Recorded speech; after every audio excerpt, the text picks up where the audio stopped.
환자분들 중에는 이제 막 수능 한 일주일 전에 저한테 왔었었는데 재발할 여지가 꽤 높아 보였습니다. 최악이네, 수능하고 최악. 수능을 딱 터져버리면 수능을 아예 못 볼 것 같아서. 안녕하세요. 씩씩TV MC 박성택입니다. 안녕하세요. 심장혈관 흉부외과 정용호입니다.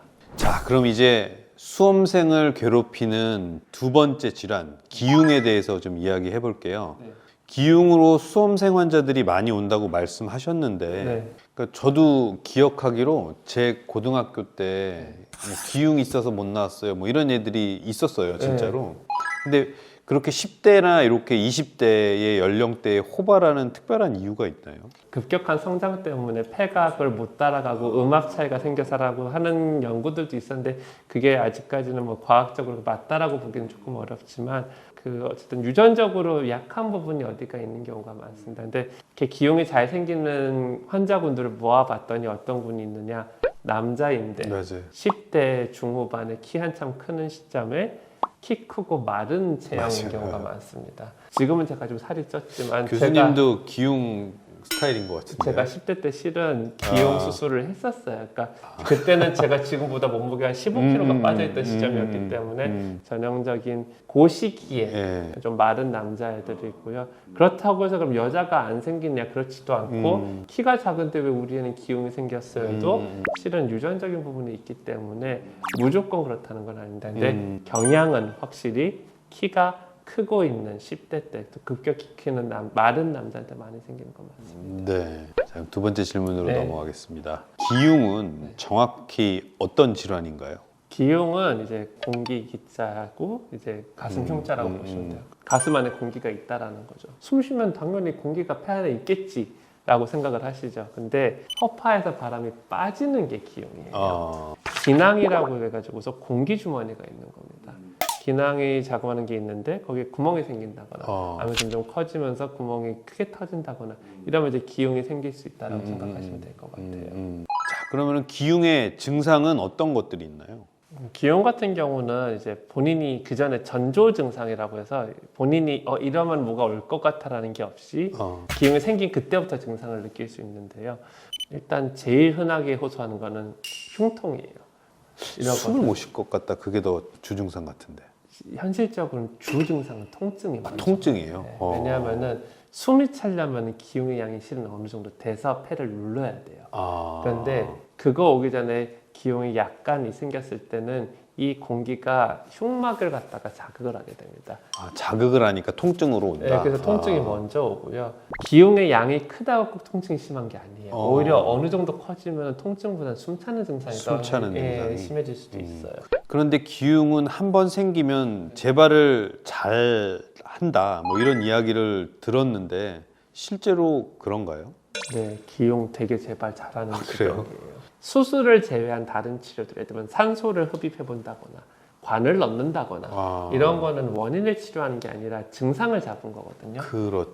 그래서 들어있는 공기를 빼주는 거, 빼내는 거에서 그렇죠. 증상을 좀 완화시켜준다. 그러니까 이러한 치료만 받는 환자들의 재발률은 50% 생각하셔야 돼요. 근데 문제는 이 재발에서 온 환자가 있을 거 아니에요. 그렇죠. 그럼 이 두 번 생긴 애가 세 번째 생길 확률은 얼마나 되나? 80~90%까지 올라가요. 그러니까 한 번 정도는 우리가 반반이니까 그냥 관 넣고 치료하고 말지 해볼 수 있는 여지가 있는데 이 한 번 뒤에 있을 때는 실은 수술을 조금 더 적극적으로 생각을 해봐야 되는 게 언제 터질지 모르지만 또다시 기흉 생길 확률이 매우 높아지기 때문에 네, 수술을 했다라는 전자에서는 저희가 재발률을 5에서 10%까지도 잡습니다. 그래도 확 떨어지네요.